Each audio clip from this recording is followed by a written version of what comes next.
पतितानं पावने भो वैष्णवेभ्यो नमो महावदन्नाय कृष्ण प्रेम प्रदाय कृष्णाय कृष्ण चैतन्य नामने गौरतिशय हे कृष्ण करुणा सिंधु दीनबंधु जगतपते गोपेश गोपिका कंत राधा कंत तप्त कंचन गौरंगी राधे वृंदावनेश्वरी वृषभानुसुते देवी प्रणमामि हरिप्रिये जयतां सुरतपंगो मम मंत गतिर्गति मत्सर्वस्य पदं भुजो राधा मदन मोहनम दिव्य वृंदारण्य कल्पत्र माधव सिमन रत्नागर सिंहासस्तु इस राधा सुल गोविंद देव पृष्ठालि पुष्पमन सराम श्रीमान रसरसम भी वंशी बट ततश्चिता करसैन वेन गोपीनाथ वृंदाय तुलसीदास प्रियाय कृष्ण भक्ति प्रद देवी सत्यवते हरे कृष्ण चैतन्य प्रभु नित्यानंद श्री अद्वैत गदाधर शिवसादि गौर भक्तवृंद हरे कृष्ण कृष्ण कृष्ण हरे हरे हरे राम राम राम हरे हरे सर्वग्रह स्मृति गुरुपाद पद्म निथिला प्रविष्णु विष्णुपाद अष्टोत्तर श्रीमद भक्ति वेदांत पवन गोस्वामी महाराज शिक्षा गुरुपाद पद्म भक्ति वेदांत नारायण गोस्वामी महाराज के चरण कमल अनंत कोटि दंडवत प्रणाम करता हूँ अथवा सबको वैष्णव सभी सज्जन मंडली। हम चैतन्य चरितामृत से कुछ श्रवण कीर्तन करेंगे। आज जगन्नाथ जी के रथ यात्रा का उपलक्ष्य में हम उनकी लीला चरित्र का हम लोग श्रवण कीर्तन करेंगे। चैतन्य चरितामृत का 12वां परिच्छेद है। गुंडीचा मार्जन महामहोत्सव है।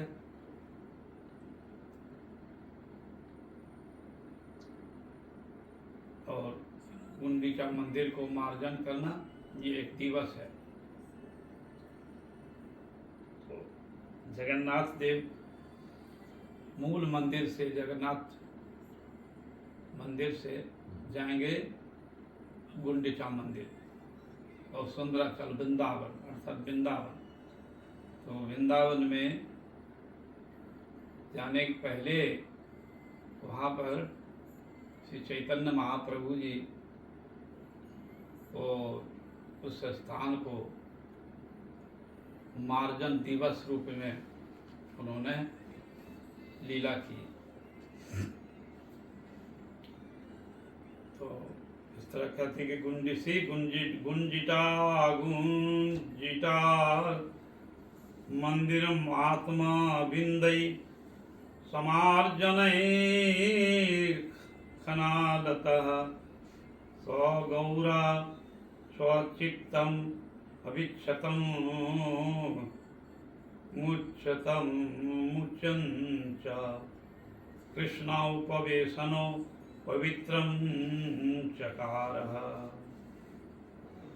श्री गौरचंद्र अपने आत्मीय भक्त बिंदों को लेकर के सहित श्री गुंडीचा मंदिर को मार्जन व प्रक्षालन करते हुए स्वयं शीतल और वह उज्जवल चित्त के न्याय परिष्कार करिया कृष्णेर उपवेशन योग्य उपवेशन योग्य तो मंदिर मार्जन का यही तात्पर्य है। तो ये गुंडीचा मंदिर, गुंडीचा ये रानी का नाम है। हाँ, इंद्रद्युम्न राजा की पत्नी और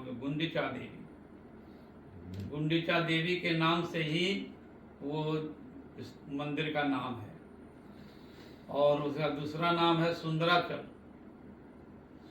वृंदावन सुंदर है, अति मनोरम है उस स्थान, इसलिए सुंदराचल भी कहते हैं।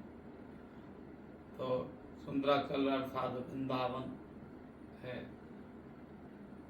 तो यहाँ पर राजा का परंपरा था कि जगन्नाथ जी को वर्ष में एक बार ले जाएंगे। तो नई नई वर्षा हुई है, तीर्ण अंकुर लता पता हरा भरा है, और वो भ्रमण करा करके और ले आएंगे। और कुछ एक दिन रुकेंगे, दूसरे तीसरे दिन जो है आ जाएंगे, ऐसा नियम था। तो गुंडीचा मंदिर के नाम से वहाँ जगन्नाथ जाते थे। श्री चैतन्य महाप्रभु जी जब आए तो उसका भाव जो है वो उसका बदल गया। जगन्नाथ मंदिर जो मूल जगन्नाथ मंदिर है वो मंदिर वो कुरुक्षेत्र है, और कुरुक्षेत्र से वो सुंदराचल जाएंगे। तो गोपियाँ भाव में विभावित होकर करके कृष्ण को जैसे कुरुक्षेत्र से वृंदावन आकर्षण करके ले आए थे, उसी प्रकार श्री चैतन्य महाप्रभु जी का भाव उदय हुआ। तो जगन्नाथ जी का रथ खींचते हुए आने करके हर साल हो जाते हैं। तो अपने परिकरों के साथ में जगन्नाथ जी के मंदिर रथ यात्रा का एक दिन पहले मंदिर को मार्जन करेंगे, वो स्थान को बढ़िया से प्रक्षालन करेंगे सुंदर से, और कंकड़ पत्थर जो भी है धूली वो सबको साफ सुथरा कर करके, और जगन्नाथ जी का जहाँ स्थान है सिंहासन है, उस सिंहासन के साथ में वो मार्जन करेंगे, साफ सुथरा करेंगे, और दूसरे दिन जगन्नाथ जी वहाँ पर पधारेंगे। ये है तो गुंडीचा मार्जन का ये तात्पर्य है। तो मंदिर मार्जनादिषु, मंदिर को जो मार्जन करते हैं तो अपना चित्त मार्जन होता है। मंदिर मार्जन अर्थात भगवान के सिंहासन का और मंदिर के मार्जन करने से जीव का वो जो हृदय में भ्रम प्रमाद विप्लिप्सा कर्णपाठक रूपी जो अपराध है और ये पापद, तो वो धूल जो है जम गया है उसको साफ करना है। तो मंदिर को मार्जन करने से अपना चित्त रूपी मन रूपी मंदिर, ये भी एक मंदिर मन है, मन रूपी मंदिर है। तो मंदिर में वो बहुत से जो है पाप है, तो उसको धोने के लिए ये है मंदिर। तो चैतन्य महाप्रभु जी ने समस्त अपने भक्त बिंदों को लेकर करके और संकीर्तन करते हुए महाप्रभु जी ने, और एक दिन पहले कह दिया कि सब लोग अपने अपने घर से झाड़ू लाना, और एक जो है मट्टी का लेकर करके पानी से उसको जो है पखालना है, धोना है, झाड़ू लगाना है, साफ कुछ। तो ये प्रसंग जो है गुंडीचा मार्जन के उपलक्ष्य में है। तो यहाँ पर कहते हैं जय जय गौरचंद्र जय नित्यानंद, जय द्वैत चंद्र जय गौर भक्त बिंद, जय जय शिवासादि गौर भक्तगण, शक्ति देहो करी जैनो चैतन्य वर्णन। यहाँ पर ग्रंथकर्ता कह रहे कि जय जय गौरचंद्र, जय नित्यानंद, आपकी जय हो, नित्यानंद प्रभु की जय हो, और जय अद्वैताचार्य, अद्वैताचार्य की जय हो, और गौर भक्त बिंद और शक्ति गदाधर और गौर भक्त जितने हैं सबकी जय हो, जय हो। जय होने का तात्पर्य है कि हमारी जो है प्रभु, हमारी जो है बहिर्मुख इंद्रियां हैं, बुद्धि मन, ये विषय की तरफ धावित होता है जड़ीय वस्तु में, तो उसको मेरे मन को बटोर करके और आप अपने चरणों में लगा दीजिए। आप चाहते हैं कि मेरे तरफ, तो वो जय और पराजय, तो कहते हैं कि मेरी मन बुद्धि को आप अपने चरणों में लगा दीजिए, आपकी जय हो, हमारी पराजय हो। जीव जो है तो इसलिए जय और पराजय, जय देने का तात्पर्य है कि हे प्रभु आपकी जय हो, मेरी पराजय हो। जय का दो अर्थ होता है ना, जय पराजय। ये यहाँ जय है, एक पराजय है। हाँ, ऐसे ही ये दिन है, रात है। मैं दुख है और सुख है, तो मैं ये दुख को ही सुख मानता हूँ इस संसार में। इसलिए प्रभु आप कृपा करके आइए, तो कृपा करके आपकी जय हो और मेरी पराजय हो। हमारी मन बुद्धि बहिर्मुख इंद्रियां हैं, तो आपके चरणों में आकर्षण करके समर्पित करा दीजिए, सेवा करा लीजिए। ये इसका तात्पर्य है।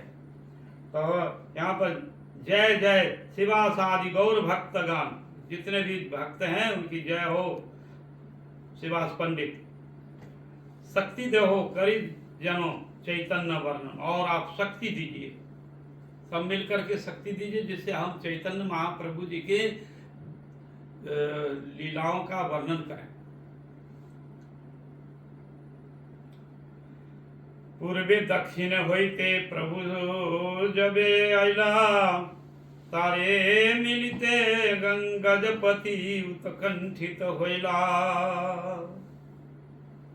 कटक होइते पात्रे दिल सर्वभूम ठाई, प्रभुर आज्ञा है यदि देखिबारे जाय।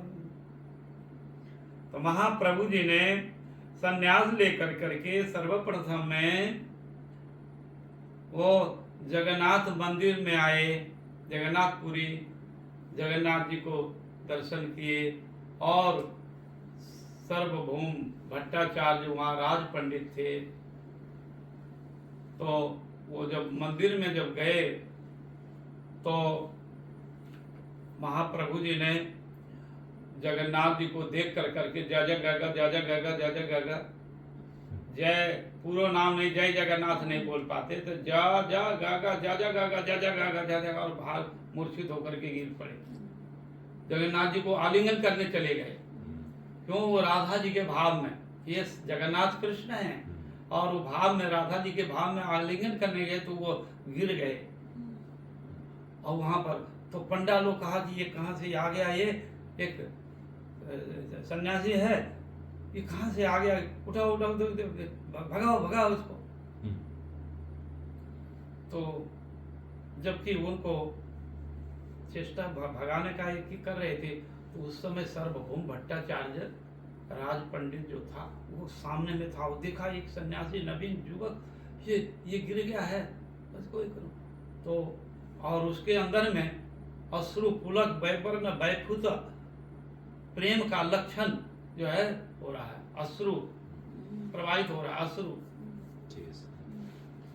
और जो है ये रोम जो है कांटे का जैसा खड़ा है, तो रोंगटे खड़े हैं। हाँ, तो अश्रु पुलक हो रहा है, वैवर्ण, और वर्ण जो है उसका रंग बदल रहा है, शरीर का रंग बदलता है, वैवर्ण वैपुथ, और इस तरह से। और तो ये सब अष्ट सात्विक भाव जो उनको अंदर में, तो उन्होंने देखा कि ये तो शास्त्र में तो मैं सुना हूँ, बहुत अद्वितीय पंडित थे सर्वभौम भट्टाचार्य, तो शास्त्र में सुना हूँ कि ऐसा ऐसा होता है प्रेम होने पर, फिर भी वो नहीं समझे। फिर भी कहा कि कोई भी हो गिरा है तो उसको अपने से जो और सेवक को कहा कि उठाओ इसको उठा करके मारो मत, और ये तुच्छ ताच्छ सम्मान के साथ उठा, और इसको उठा करके मेरे घर में ले चलो। तो उनके सम्मान, तो उनके घर में ले गए। घर में जब ले गए तो मूर्छित है, और सुला दिया सर्वभौम भट्टाचार्य के घर में, मूर्छित है इधर में। कुछ देरी के बाद में पीछे से महाप्रभु जी के जो जितने भी परिकर थे वो लोग आए, गोपीनाथ आचार्य, नित्यानंद, हरि और चंद्रशेखर, और सब जो भक्त थे, सर्व दामोदर राय रामानंद, ये लोग आए, श्रीनिवास पंडित, तो ये लोग आए। तो देखा कि महाप्रभु कहाँ गए, तो पूछा कि इधर में कोई एक नवीन सन्यासी कोई गया है, देखा आपने? बोले हाँ मंदिर में गया है, और मंदिर में हम सुना है कि वो मंदिर में गया तो जाकर के गिर गया और मूर्छित है, अज्ञान होकर के मूर्छित हो गया। और तो भी, और वो सर्वभौम पंडित जो है वो अपना घर में लेकर के रखा है, उसको होश करा रहा है, होश नहीं आ रहा है।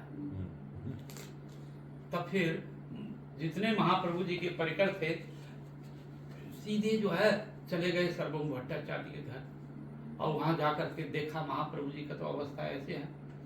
तब वो संकीर्तन आरंभ किया, हरे कृष्ण कृष्ण कृष्ण हरे हरे, हरे राम राम राम। महाप्रभु संकीर्तन करने लगे। संकीर्तन की आवाज उसको जो है कान में जो है हरे कृष्ण बोला, और संकीर्तन हो रहा है। तब महाप्रभु जी का चेतना आया, धीरे धीरे चेतना आया। तब ओंकार करके उठ गए महाप्रभु जी, और हरे कृष्ण तो संकीर्तन होने लगा। तो महासंकीर्तन हुआ सर्वभौम भट्टाचार्य के घर में, संकीर्तन हुआ, नाचता हुआ, गाते हुए सब भक्त लोग जो है उसमें, तो बाल वृद्ध युवा सब जो है भगवान के नाम में नाचने लगे। तब फिर शांत हुआ, कुछ देर तक शांत किया। शांत करने के बाद में उनको स्नान कराया, स्नान करा करके और उनको अपने मंदिर से राजभोग मंगवा करके और उनको भोजन कराया सर्वों, और अपने से भी जो है पाक किया हुआ जो भोग है मदन मोहन जी का, वो सेवा, तो उनको जो है भोजन कराया, और अपने गण को भी जो है सब महाप्रभु। और सर्वभौम भट्टाचार्य के एक बहनोई था, वह नवोद्वीप का निवासी था, नवोद्वीप में वास करता था। तो वो महाप्रभु जी को बाल्यकाल से ही जानते थे। ये साक्षात जो है ये भगवान कृष्ण ही राधा कृष्ण मिलित तनु होकर के चैतन्य महाप्रभु के आए हैं, तो उनका भाव जो है तत्व वो जानते थे। तो वो भी जब है तब सर्वभौम भट्टाचार्य कहा कि ये देखो, उनको उपदेश करने लगे कि देखो तुम जो है अकेले मत जाना, तुमको जो है वो कोई मिर्गी रोग आता है, मिर्गी बीमारी आता है, और तो वो ये सब जो है भावुकता दिखाता है, ये करता है, गिर गया मंदिर में तो प्राण चला जाएगा। तुम ऐसा करो, अकेले मत जाना, हम लोग के साथ में जाना, और एक अन्य भक्तों का। और तुम सन्यासी हो तो सन्यासी को तो चाहिए मौन रहना चाहिए, और तुम नाचते गाते हो और नचाते हो, भावुकता दिखाते हो, तो ये तुम्हारा जो है सन्यासी का धर्म नहीं है। सन्यासी का धर्म है मौन होगा और मंत्र जपेगा, सोहम सोहम सोहम, अहम ब्रह्मास्मि, मैं ब्रह्म हूँ, मैं ब्रह्म हूँ, मैं ब्रह्म हूँ, ऐसा करना चाहिए। और तो तुम जो है वो भावुकता देखता है, हरि बोल करता है, हरि कृष्ण नाचता गाता है, और सबको भी पागल करते हो, अपने तो पागल होते हो और दूसरों को भी सब पागल कर दिया। सबको सब नगरवासी जितना भी है, जगन्नाथपुरी धाम वाले, सबको तुमने जो है पागल कर दिया, अपने पागल और दूसरे को पागल कराते हो। इसलिए तुम जो है अकेले मत जाना जगन्नाथ जी को दर्शन करने, हम हमारे साथ हम आदमी देंगे, हमारा आदमी जाएगा साथ में और तो दर्शन करने।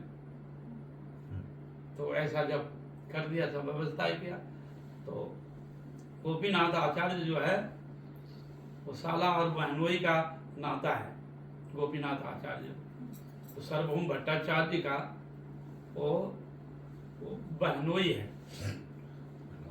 बहनोई मैंने बहन का स्वरूप हुआ ना, बहनोई, बहनोई होता है,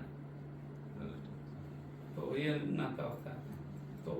तो सर्वभौम भट्टाचार्य वो गोपीनाथ जी आचार्य कहते हैं कि देखो तुम जो है ये साक्षात भगवान है, ऐसा नहीं समझते हो क्या? तुम उपदेश देते हो इनको, बड़ा बड़ा उपदेश दे रहा है, नहीं, ये साक्षात जो है भगवान है, राधा कृष्ण मिलित तनु भगवान है। और शास्त्र में तो सार्वभौम भट्टाचार्य ने तर्क करने लगा कि भगवान का क्या लक्षण है। भगवान का लक्षण जो है तो इसके अंदर में दिखाई नहीं पड़ता है। वो नाचता गाता है, करता है, इसमें करता है, और कहीं शास्त्र में लिखा नहीं है कि कलयुग में भगवान अवतीर्ण होंगे। नहीं है, कलयुग में नहीं है। शुक्ल रक्त पीता इदानीं कृष्ण तनुगताम। तो ये तो जो है वो चार वो जो है भगवान युग युग में आते हैं, तो ये अवतीर्ण, तो कलयुग में तो अवतार नहीं है। क्योंकि अवतार नहीं इसलिए कि प्रच्छन्न अवतार है। उसको प्रच्छन्न अवतार मतलब जो है छिपाया हुआ है। तो अवतार जो है स्वयं भगवान जो है, तो शुक्ल रूप में जो आए तो भगवान सतयुग में, रक्त वर्ण में भगवान आते हैं वो यज्ञेश्वर भगवान त्रेता युग में रक्त। किंतु यहाँ पर कहा कि पीत वर्ण आते हैं, तो ये बात जो है वो कलयुग में दूसरे युगों में पीत वर्ण के आते हैं।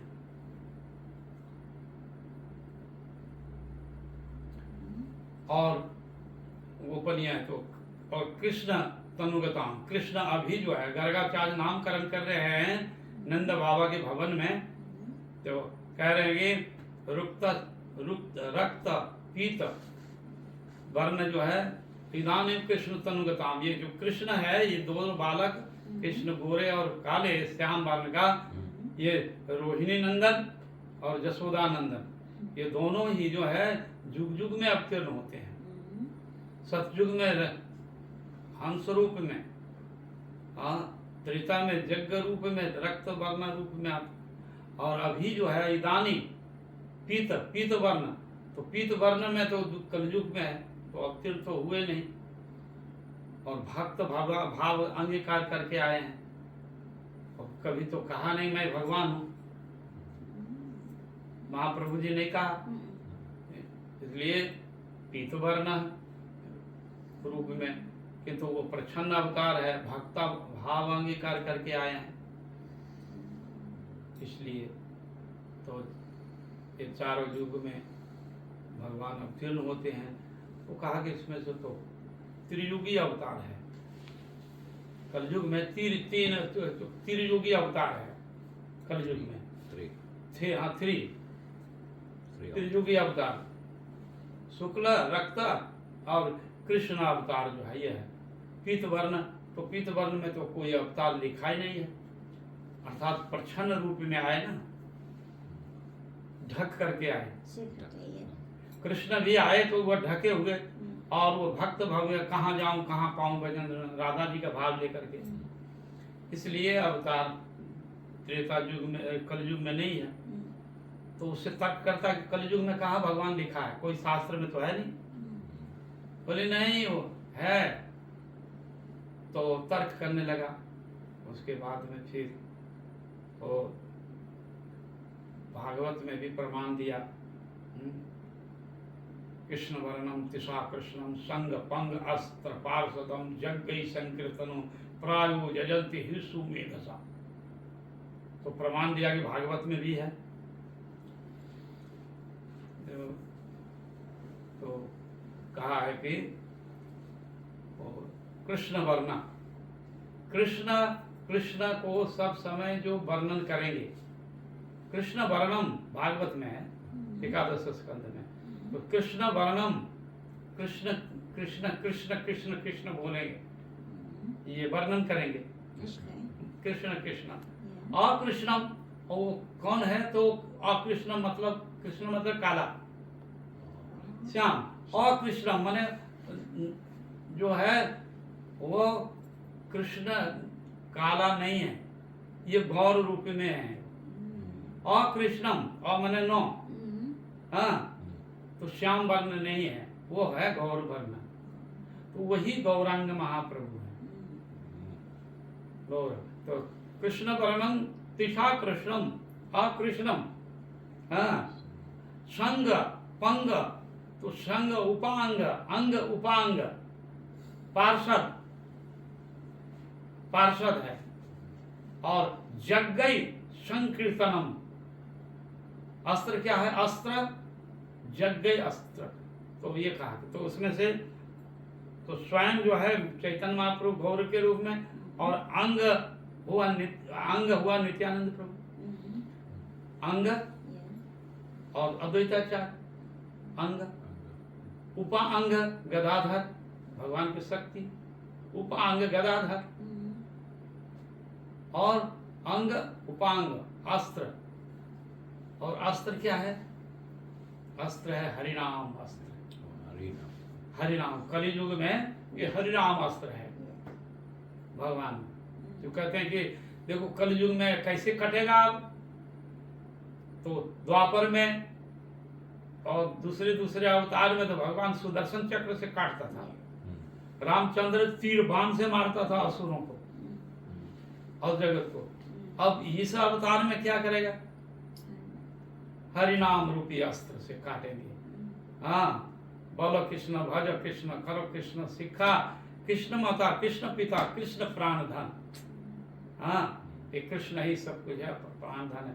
और बोलो कृष्ण, भजो कृष्ण, हरे कृष्ण बोलो। हाँ, ये महाप्रभु जी का अस्त्र है। तो हरिनाम तो कहते हैं कि अस्त्र। पार्षद, पार्षद में राय रामानंद सर्वदामोदर श्रीवास पंडित पार्षद, नित्य पार्षद है वो, द्वापर लीला का पार्षद। और इसमें भी तो राय रामानंद सर्वदामोदर, हाँ, श्रीवास पंडित ये, और रूप सनातन, ये सब उनका पार्षद है। तो ये हो गया। तो देखो कृष्ण वर्णम तिशा कृष्णम, और कृष्ण वर्ण है, तिशा अंग, अंग में नित्यानंद प्रभु जी साथ साथ में चलते हैं। नित्यानंद प्रभु अद्वैताचार्य अंग अंश, उपांग, उपांग जो है वो गदाधर शक्ति, उपांग अस्त्र हरिनाम, हरिनाम है अस्त्र कलयुग में। पार्षद, पार्षद ये रामानंद सर्वदामोदर श्रीवास पंडित सनातन, ये महाप्रभु जी के जो हैं पार्षद हैं। वो लोग नित्य पार्षद इसीलिए कहते हैं कि वो लोग स्वयं वृंदावन से आए हैं, ये पार्षद रूप में है, नित्य ये है। और तो इस तरह एक साधक रूप में साधना करके भी वो भगवान का बनते हैं, किंतु वो नित्य पार्षदों के साथ में उनका भाव लेकर के और भक्त जो है उसको आस्वादन करते हैं। तो ये 5 रूप में स्वयं जो है महाप्रभु जी अवतीर्ण हुए हैं। तो पंचतत्व को एक करके फिर वहाँ शक्ति के रूप में। तो यहाँ दक्षिण देश में जब आए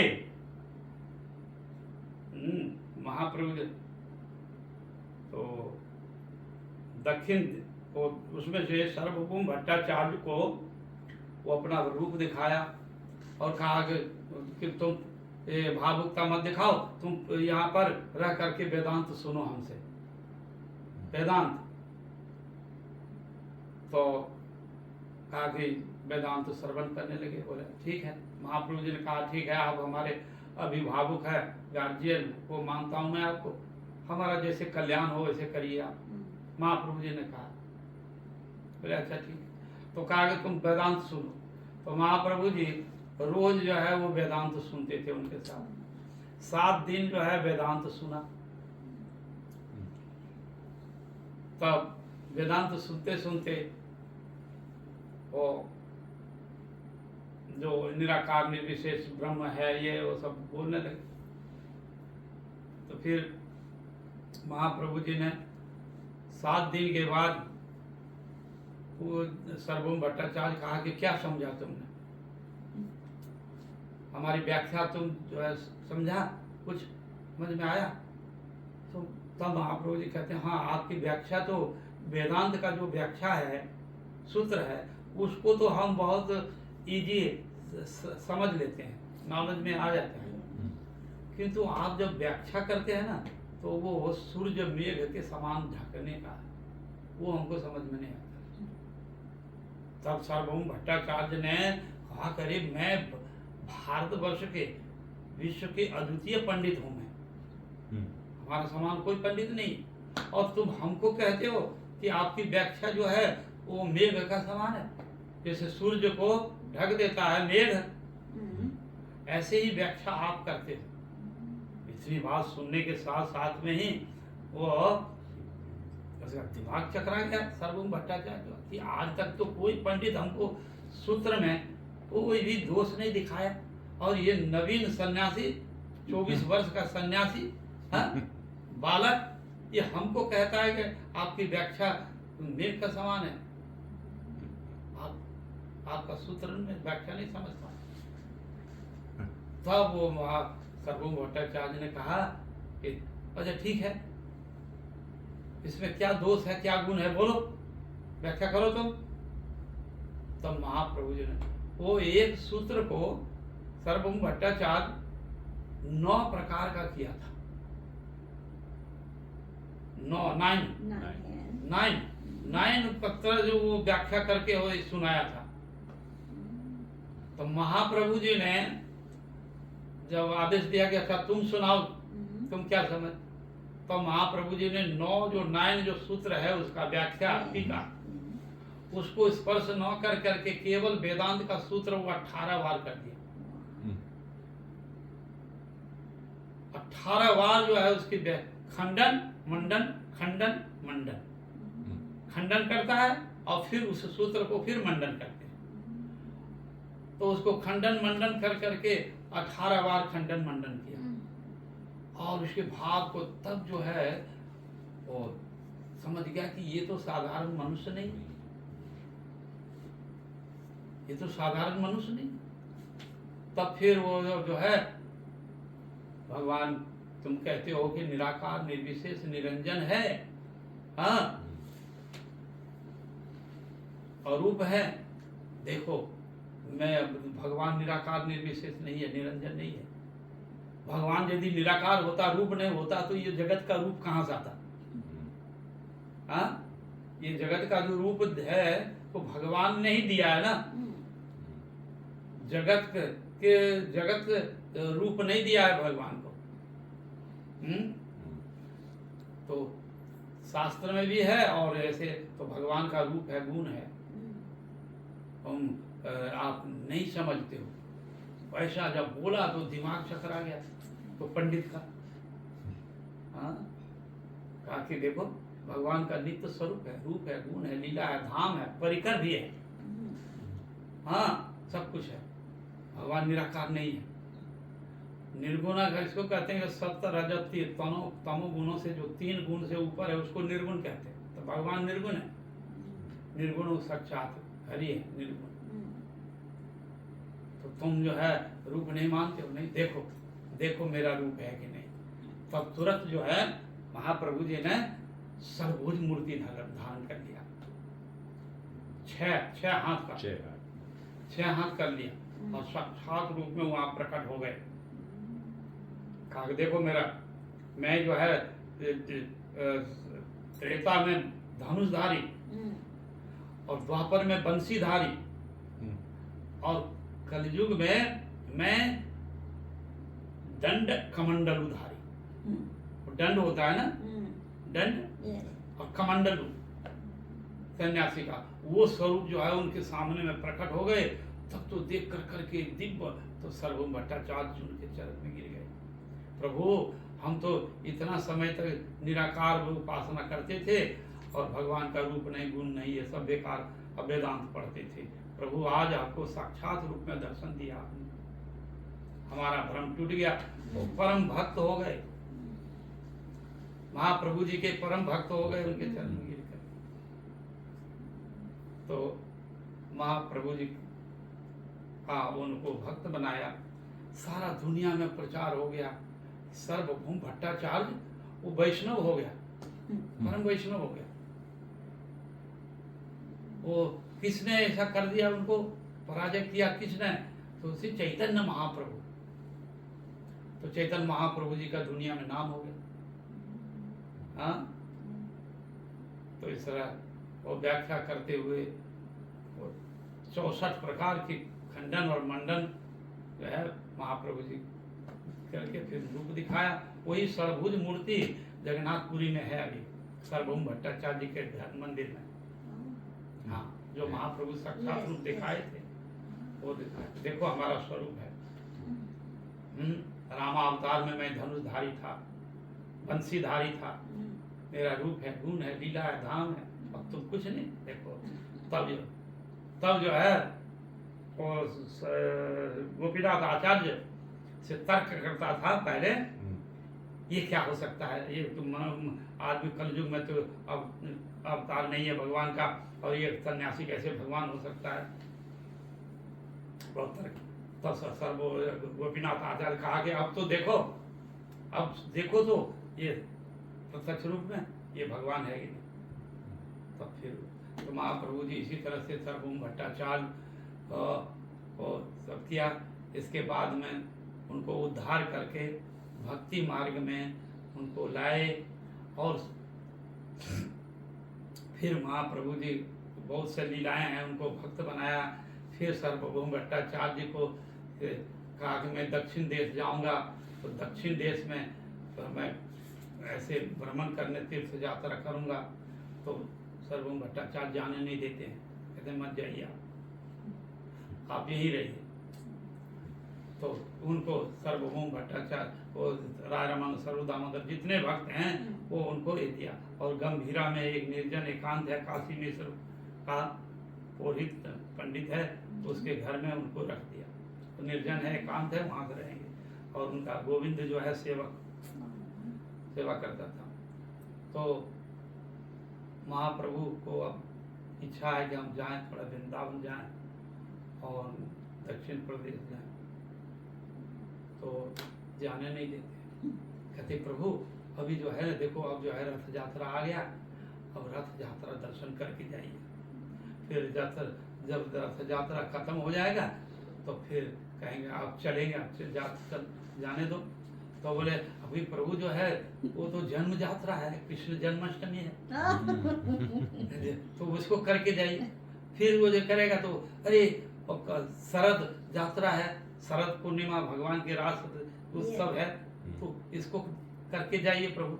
फिर करते करते फिर जो है कहते हैं फिर प्रभु हो गया तो होली यात्रा है तो एक यात्रा करते हुए फिर आ गया ऐसे। तो ये यात्रा ये महोत्सव है प्रभु। हाँ, तो ऐसे ऐसे करते करते वर्ष जो है कट गया, जाने नहीं। तब महाप्रभु जी ने एक बार कहा कि हमको एक बार तो जाने दो।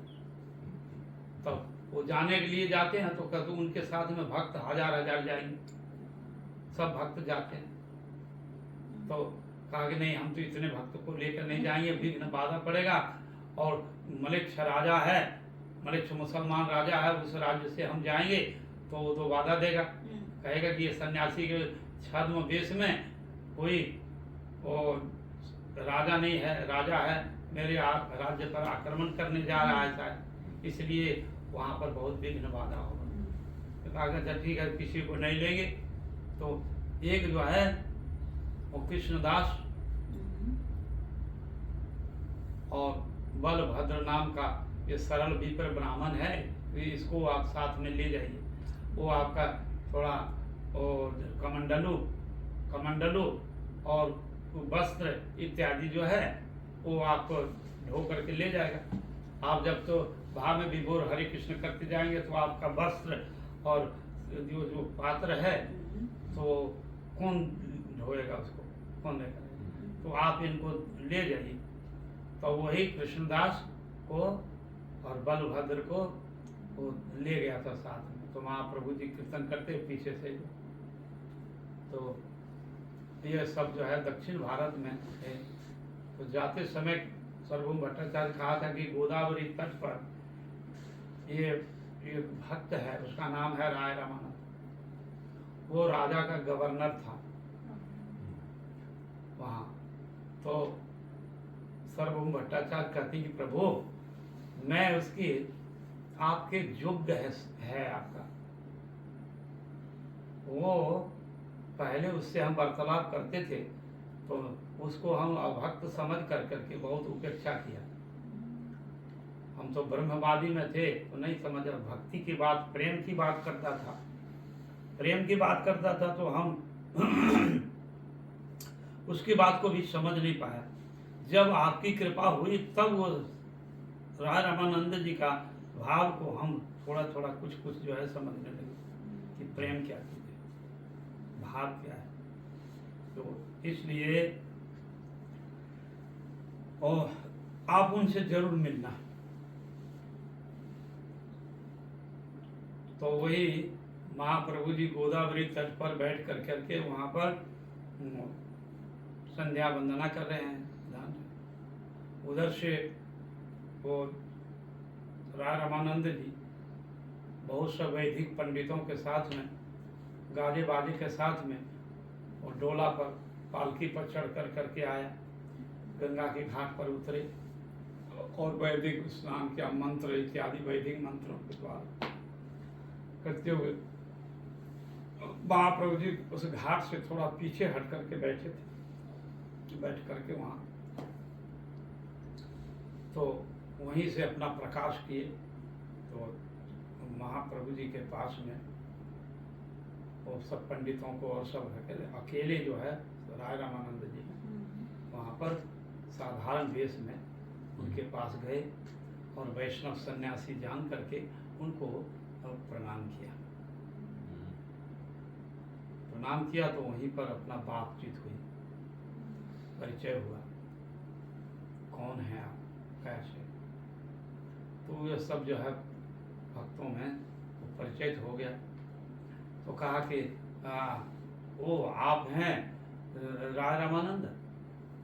सार्वभौम भट्टाचार्य हमको आने के समय कहा था कि आप गोदावरी जा रहे हैं तो आप जरूर आप उनसे मिलिएगा, राय रामानंद से। तो आप ही हैं राय रामानंद? महाप्रभु जी पूछा। तब बोले हाँ प्रभु, मैं ही शुद्रा आधम राय रामानंद हूँ। हाँ, अपने को दैन्य करके कहा शुद्राधम, तो मैं वही राय रामानंद हूँ। वह जो है वैश्य कुल में जो है अवतीर्ण हुए थे,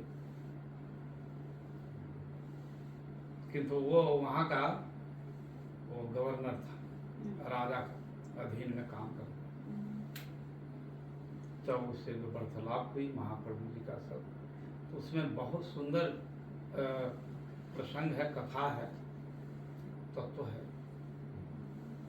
वो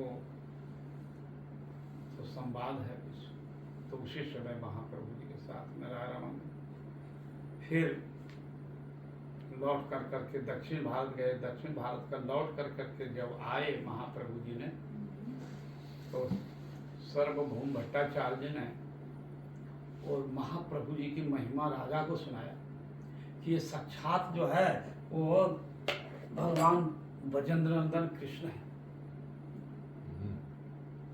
और उनकी महिमा सुनाए सार्वभौम भट्टाचार्य राज पंडित। राजा तो उसकी बात को सुन करके कहा, अरे मेरे और राज्य में अहो भाग्य है, सन्यासी के रूप में साक्षात कृष्ण आए हैं। तो उनको कहा कि आप क्यों जाने दिया आपने? तो कहा कि प्रभु हम तो बहुत चेष्टा किया, बहुत से हमने भ्रमण कराया तो उसको कि नहीं अब नहीं जाएंगे, आगे जाएंगे, आगे पीछे करते करते बहुत एक, किंतु तो हमको आप क्यों नहीं मिलाए, हमको दर्शन करा देते। तो कहा कि नहीं, वो राज दर्शन नहीं करते हैं, राज दर्शन विषय दर्शन है, इसलिए राज दर्शन नहीं कराते। तब फिर वो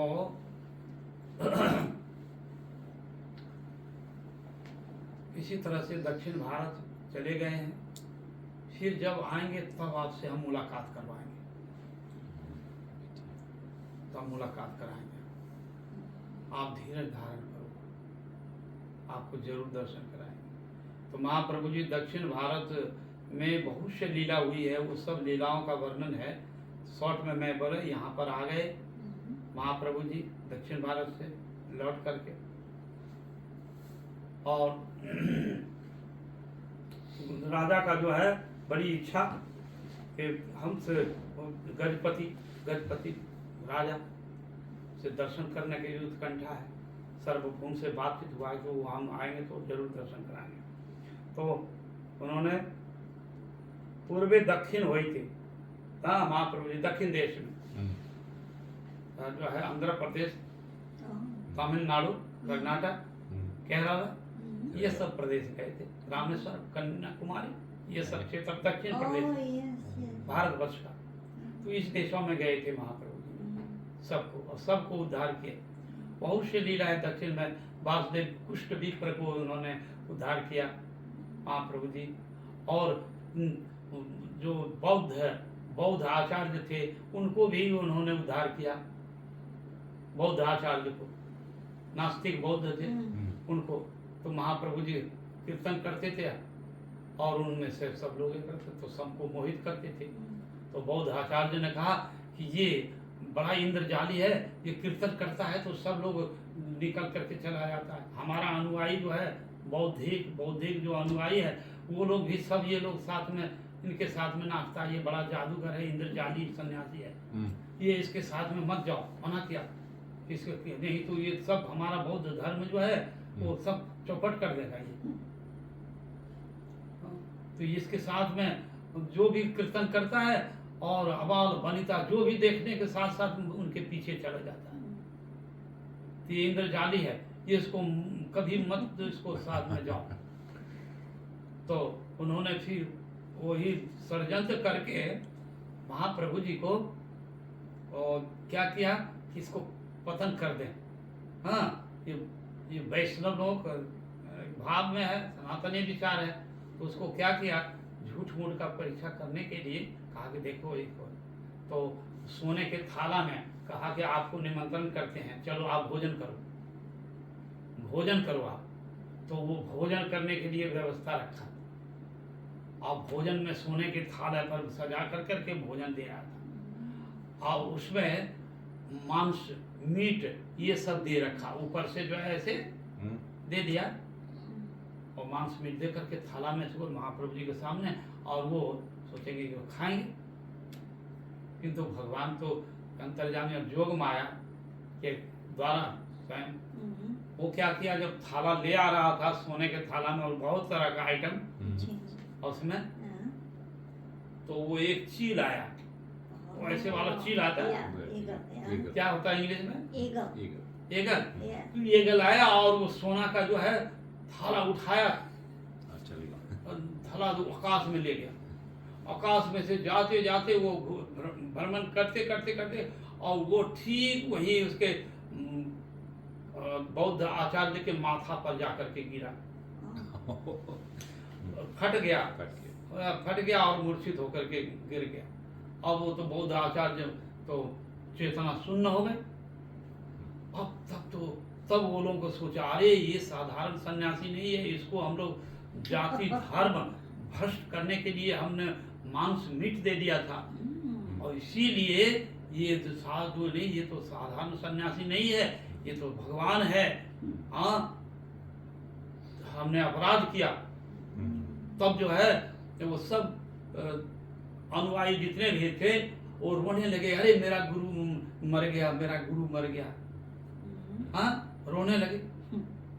तो अपना जो गलती किया था उसको जाकर महाप्रभु जी को चरणों में प्रणाम करते हैं, देखिए मेरा जो है गुरु को प्राण बचा दीजिए, मेरे गुरु को प्राण बचा दीजिए।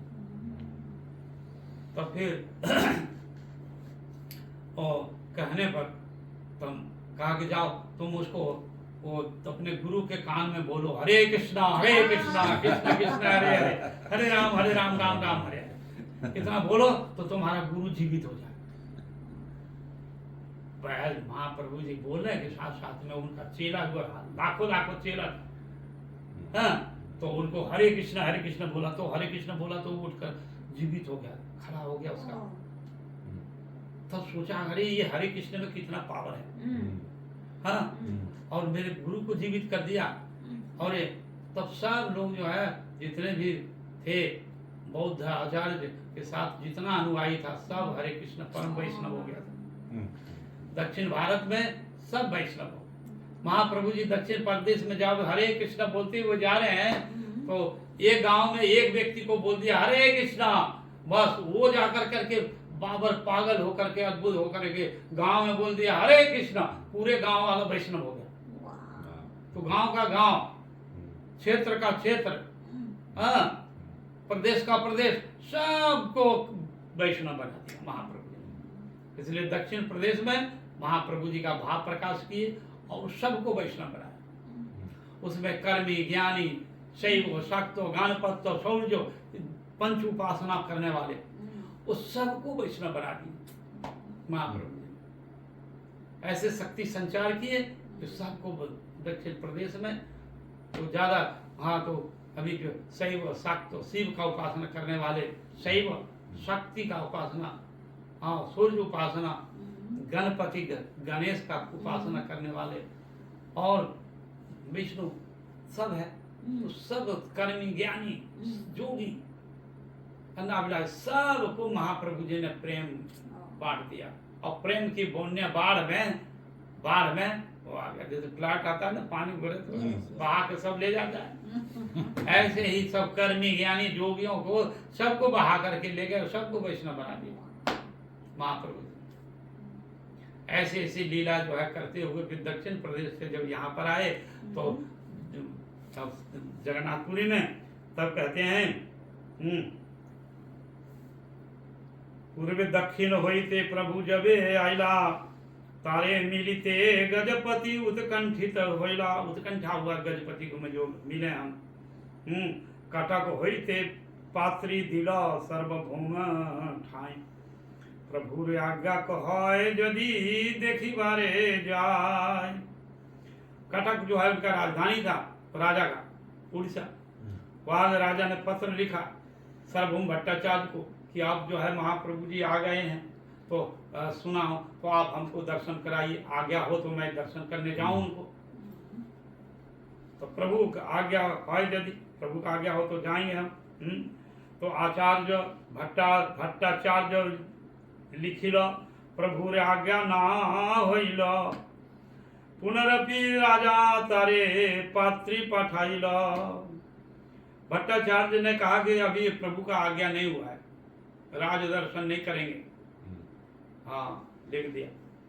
तब प्रभु रे निकटे आछे जत भक्तगण, मोर लागी ता सवारे करी हो निवेदन। राजा कह रहे हैं कि प्रभु के जितने भी छोटे बड़े भक्त हैं सबको हमारे लिए निवेदन करने के लिए कहो कि हम जो है दर्शन देंगे। मोर लागी मेरे लिए तासवार करी हो निवेदन, उसको निवेदन करो कि सब लोग हमारा दर्शन कर लें। हाँ से सब दयालु मोरे होइया सदाय, सब मोर लागी प्रभु पदे करिबे विनय। कह रहे कि मेरे वो सब दयालु हैं और सब दया करके हमको आप जो है निवेदन करिए प्रभु के पाद पद्मों कि हमसे उनसे मिलें। तासवार प्रसादे मिले मिले सी प्रभुर पाय, प्रभु कृपा बिना मोर राज्य नहीं भाई। तो करेंगे सभी वैष्णवों का यदि कृपा हो जाए मेरे ऊपर में तो उनके कृपा प्रसाद से महाप्रभु जी मिलेंगे हमको। और यदि नहीं तो मेरी कृपा नहीं होगी, हाँ तो कहते हैं कि मेरा राज्य हमको अच्छा नहीं लगता है। राजपाट किस लिए? यदि भगवान के यदि चरणों में भक्ति नहीं है, भगवान की कृपा नहीं हुई तो ये राजपाट और दुर्लभ मनुष्य जन्म भोग वैभव क्या होगा? मेरा सब नथिंग, बेकार हो जाएगा। इसलिए वही राजा कहते हैं यदि मोरे कृपा ना कोरिबे गौर हरि, हाँ राज्य छाड़ी जोगी होइया होई वो भिखारी। और राजा कहा यदि हमारे ऊपर कृपा नहीं होगी तो हम राज्य को छोड़ देंगे, हाँ और जोगी हो जाएंगे, भिखारी हो जाकर भिखारी वेश ले लेंगे हम, राजपाट हमको नहीं हो चलेगा, हमको राजपाट अब अच्छा नहीं लगता है। जिस दिन से महाप्रभु जी के सार्वभौम भट्टाचार्य के मुख से मैंने सुना हूँ, उस दिन से मेरे को और कुछ नहीं लगता है।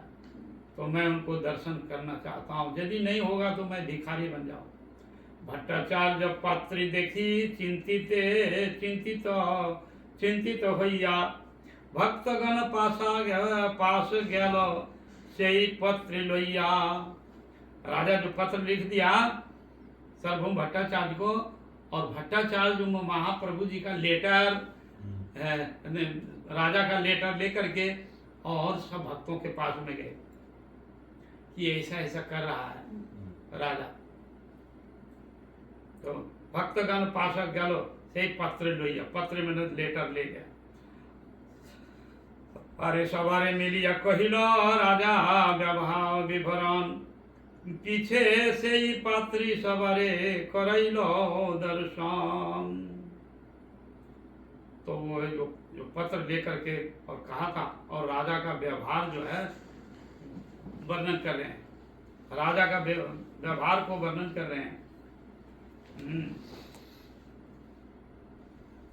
तब से पात्र लोइया दर्शन कराइलो, पात्री देखी सवारे को मने होइलो विस्मय, और मन में विस्मय हो गया। सबे कहे प्रभु तारे प्रभु कभू ना मिलिबे, आमी सब देश कही यदि दुख से मानिबे। सब भक्त लोग कहा कि हम यदि कहेंगे तो शायद महाप्रभु दुखी हो जाएंगे, महाप्रभु जी कभी भी वो राज को दर्शन नहीं करेंगे, राज को दर्शन नहीं देंगे। सर्वभौम कहे सबे चलो एक बार मिलिते ना कहिबो राज व्यवहार। सार्वभौम भट्टाचार्य अपने समस्त भक्तों को लेकर के, नित्यानंद प्रभु गदाधर और सब जो है भक्त, कहा कि ठीक है, राजा से हम मिलने के लिए नहीं कहेंगे, केवल कहेंगे कि राजा का व्यवहार कहेंगे कि राजा को ऐसा भक्ति है, ऐसा भाव है, हाँ जगन्नाथ जी का बहुत सेवक है, उसका भक्ति की महिमा बताएंगे। डायरेक्ट महाप्रभु जी को यदि कहेंगे तो महाप्रभु दुखी हो जाएंगे और छोड़ करके इस राज्य से दूसरे राज्य चले जाएंगे कहीं। इसलिए हम राजा से मिलने के लिए नहीं कहेंगे, राजा का व्यवहार बताएंगे केवल। तो मिलते ना कोई वो, मिलने के लिए नहीं कहूंगा मैं, राज व्यवहार केवल कहबो राज व्यवहार। आया तो बोली सबे गेला महाप्रभु स्थाने, कहिते उन्मुख हो बेसोभे ना कहे वचने। और महाप्रभु जी के पास में गए सामने में और उन्मुख होकर के, किंतु वो कुछ बोलते नहीं है। बहुत लोग संकोच करता है कि क्या बोले कि ना बोले, बोले कि ना बोले, क्या होगा।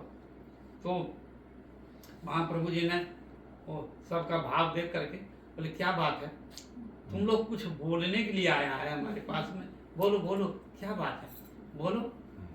हाँ, तुम अंदर में कुछ बोलना चाहते हो किंतु बोल नहीं पा रहे हो, क्या बात है तो बोलो। तब फिर प्रभु कहे कि कहिते सभार आगमन, क्या कहने के लिए तुमने यहाँ पर आगमन हुआ है तुम्हारा, बताओ। देखिते कहिते चाहो ना कहो कि कारण, अब तुम जो आए हो यहाँ पर कुछ चाहते हो कि बोलना चाहते हो किंतु नहीं बोल रहा है, क्या कारण है। नित्यानंद कहे तुम्हार चाही निवेदिते, ना कोरिले कोरहिते नारी, कोहिते जो भय चित्ते। नित्यानंद प्रभु जी ने कहा कि हे प्रभु, मैं एक बात को निवेदन करना चाहता हूँ आपके पास, किंतु निवेदन और निवेदन नहीं करने पर भी मैं रह भी नहीं पाता हूँ, नहीं रह पाता हूँ, ऐसा मेरा मन कहते तो। और कहते ना, और कहेंगे तो भय भी लग रहा है, इधर भय लग रहा है और कहा नहीं भी, बोला भी, बोलने का भी इच्छा भी है और कहते हैं तो भय भी है। हाँ, इसलिए तो योग्य तुम्हार सब चाही निवेदिते, तुम्हारा मिलिले राजा चाहे जोगी होइते। तब कह रहे हैं कि बड़ा योग्य अयोग्य बात है, जो आपको अच्छा लगे उसमें विचार करिएगा, किंतु राजा जो है वो आपको दर्शन करना चाहता है, और यदि आप उसको दर्शन नहीं देंगे तो राजपाट छोड़ कर करके जोगी भिखारी बन जाएगा वो। ऐसा उसके मन में इतना वैराग्य है। बोले अच्छा तो तुम्हारा ना मिले, तुमको तुमसे यदि नहीं मिलेंगे तो राजा चाहे जोगी होते, जोगी हो जाएंगे, राजपाट छोड़ देंगे। काने काने मुद्रा लोइया मुई होई वो भिखारी, और कान में मुद्रा ले करके ऐसे होता ना, छिद्र सन्यासी लोग छिद्र करा लेता है, कान छिद्रा लेता है, और वो लेकर के भिखारी हो जाता है, कान छिद्र।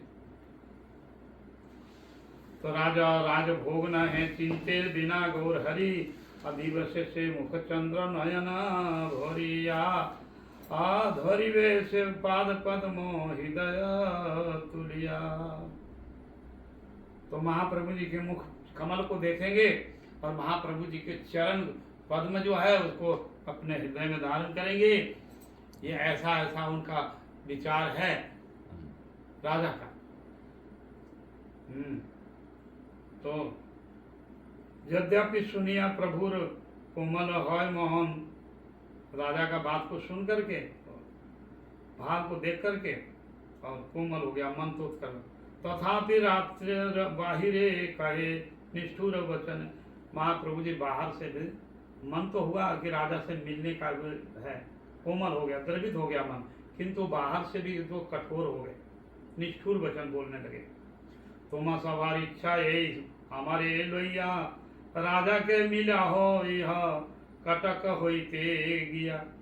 अब तुम जो है, तुम लोगों की इच्छा है कि हमको राजा के साथ में मिलने के जुलने के लिए कटक से और जाने के लिए कहते हो, राज दरबार में कटक पर। अच्छा ठीक, अच्छा तो ये परमार्थ ठाकुर लोग के कोरी में निवेदन, इसलिए लोक बहु दामोदर कोरिते भक्सना तुमा सवार आज्ञामी ना मिलिए राजा। तुम भगवान का राजा से मिलाना चाहते हो, किंतु हम विषय राजा से नहीं मिलना चाहते हैं। हाँ, तो दामोदर कहे जबे मिली बात तबे तारीफ, इस तरह से राजा से जो है। तो दामोदर कहे तुम ही स्वतंत्र ईश्वर, तुम स्वतंत्र हो, तुमको कोई विधि और व्यवस्था में बांध नहीं सकता है, तुम मिल सकते हो। कर्तव्य अकर्तव्य सब तुम्हारा गोचर, तुम्हारा क्या कर्तव्य अकर्तव्य है वो आप समझते हैं, आप स्वतंत्र हैं, स्वराट हैं, आप मिलिए नहीं मिलिए। तो ऐसी तरह से महाप्रभु जी ने कहा हमको जोर जबरदस्ती यदि तुम लोग करेगा, राजा से मिलवाओगे तो हम जो है इस यहाँ से कहीं अन्यत्र दूसरे जगह चले जाएंगे, ऐसा बोला। फिर जो है वो राजा को फिर कहा सर्वभौम भट्टाचार्य कि अच्छा ठीक है, महाप्रभु जी को मिलवाएंगे, अभी धीरज धारण करो। हाँ, धीरज धारण करो, कुछ ही दिन में रथ यात्रा है। ये जब रथ यात्रा आएगा तो समस्त भक्तों बिंदों के साथ में वो कीर्तन करने के लिए आएंगे। तो रास्ते में जब आएंगे तो उस समय महाप्रभु जी नृत्य करेंगे, कीर्तन करेंगे भक्तों के साथ में। तो तुम उनको महाप्रभु जी का दूर से प्रणाम करना, दर्शन हो जाए, तुम धीरज धारण करो, अब रथ यात्रा आने वाला है। तो ये गुंडीचा मार्जन हो गया। हाँ, और फिर दूसरे दिन रथ यात्रा है। तो कुछ देर में तो संतना दे करके उनको राजा को रखा। फिर आगे के बात आगे बताऊंगा, बंशा का पुत्र वैसे करवा। तो